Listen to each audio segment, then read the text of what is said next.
السلام عليكم ورحمة الله. بسم الله والصلاة على رسول الله.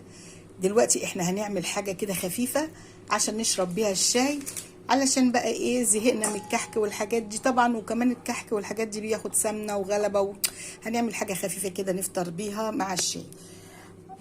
طبعا لازم يتحط فيها بيض. هو المفروض 3 بيضات، بس انا هحط المرة دي حطيت بيضتين كبار بس. وطول ما نحط البيض يا جماعة في اي مخبوزات نحط معلقتين خل. نزلت عليها كده معلقتين خل، اشغل طبعا الميكسر. سوري نسيت احط الفيشه. هحط الفيشه ونشغلهم، نشغل الميكسر بس ياخدوا لفتين كده.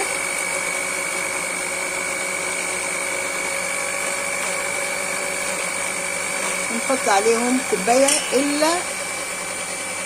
الا قراط كده، وحسب الرغبه برضو، يعني كوبايه الا قراط كده سكر، او كوبايه الا ربع حسب ما تحبوا. يعني كل واحد على حسب، يعني بيحبوا حلو بيحبوا قليل السكر شويه.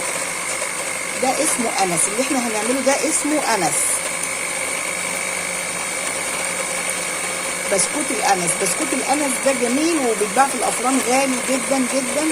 طب وليه ما احنا نعمله بابسط المكونات؟ حتى النهارده ما حطيتش بيض كتير، عندي بيض وكل حاجه، بس قلت لا انا هعمله ببيضتين كبار واجرب كده علشان نخفض من التكلفه بتاعته شويه، لان انتوا عارفين ده حاجه بنعملها يعني اول ما تخلص بنعمل تاني، لان طبعا الواحد بيقوم الصبح عايز ياخد حاجه بسيطه، او اي حد نازل الشغل ياخد اي حاجه بسيطه كده مع ايه، مع كوبايه الشاي، وبعدين بعد كده لما يروح الشغل بقى يبقى يفطر. طب ده اللي ينزل من غير ما حاجه خالص، ده بياخد الايه، بسكوتين انس مع كوبايه الشاي، فطيره مع الشاي، اي حاجه موجوده عندك تعمليها مخبوزات، اوفر وارخص ليكي. بس عشان امبارح كنت كده في مول من المولات بشتري طلبات، لقيت طبق يعني في مثلا بتاع 25 باتون سليهايه كده، ومكتوب عليه مثلا 54 جنيه. قلت ايه ده لا، نفضل نعمل في بيتنا احسن لحد ما الحاجه ترخص، او ما ترخص بقى احنا نعمل في بيتنا انضف.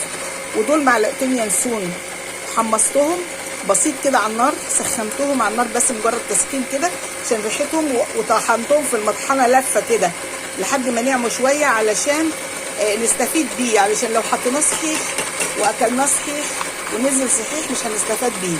واليانسون انتوا عارفين ليه دور بيهدي الاعصاب وكده. وتشغلي الضرب بقى كده على العالي شويه لحد ما يندمج ده كله. وتجيبي بقى، بصي النهارده برده من ضمن الحاجات اللي انا عملتها برده بعمل للتوفير، حطيت نص كوبايه زيت بس يكون زيت نظيف، يعني زيت عباد، وكملت عليها نص كوبايه الميه دافيه بسيط قوي.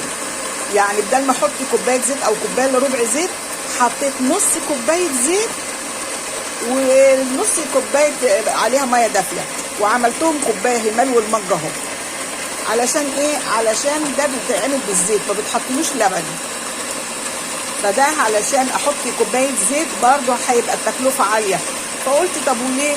طب ما انا احط نص كوبايه زيت وعليها نص كوبايه ميه دافيه، الميه هتكتسب قوام الزيت الى حد ما، حتى لو يعني مش طلع يعني قوي بس هنجربه وهو يطلع حلو ان شاء الله.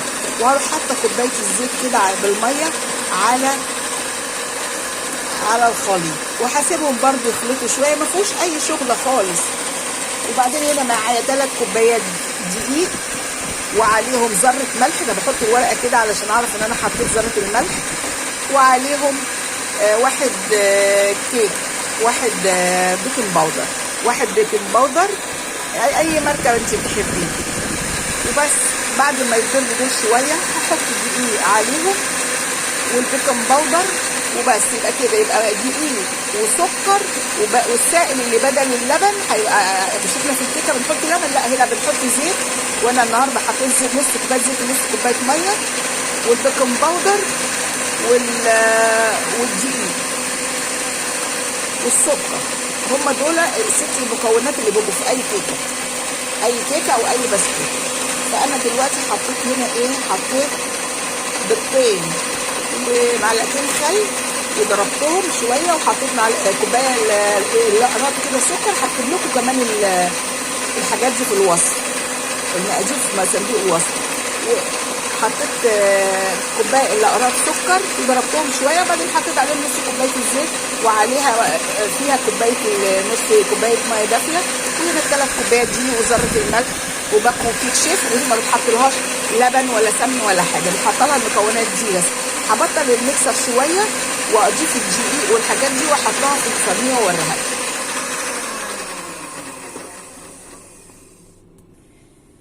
اهي بعد ما حطينا خلاص الدقيق وقلبناها تقليب كويس جدا ومزجنا الخليط مع بعض، وجبنا الصينيه اللي هنحط فيها وحطينا فيها معلقتين زيت، ورحنا صابين فيها الخليط كله، هزيناها كده كويس، وبنسخن الفرن على درجه حراره 200، وبعدين نعمله على 180 وندخل الصينيه ونسيبها كده قيمه نص ساعه ونشوفها على نار متوسطه. يعني لو عندك درجات مختلفه عندي تبقى على نار متوسطه، ونشوف هنعمل فيها ايه تاني، لان هي ليها مرحله تانية بعد ما هتخرج، مش هتبقى كده التسويه دي وبس، هيبقى في حاجه تانية هنكملها مع بعض ان شاء الله.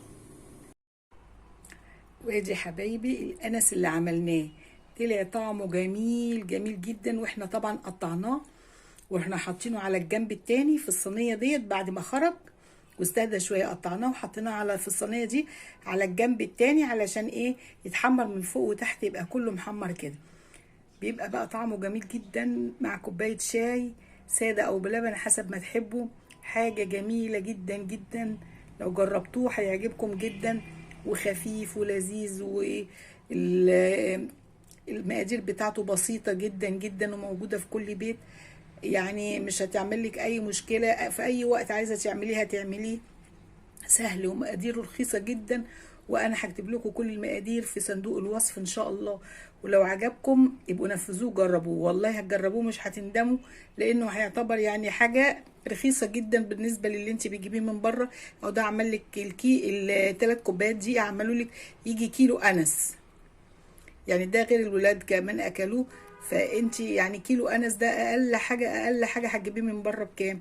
مش اقل من 120 جنيه. طب انت عملتيه ب3 كوبايات دي ونص كوبايه زيت و3/4 كوبايه سكر ماشي، وواحده بيكنج باودر، حاجات بسيطه هكتبها لكم في صندوق الوصف ان شاء الله علشان تجربوه. وان عجبكم ما تنسونيش في اللايك والشير، واشكركم والى اللقاء.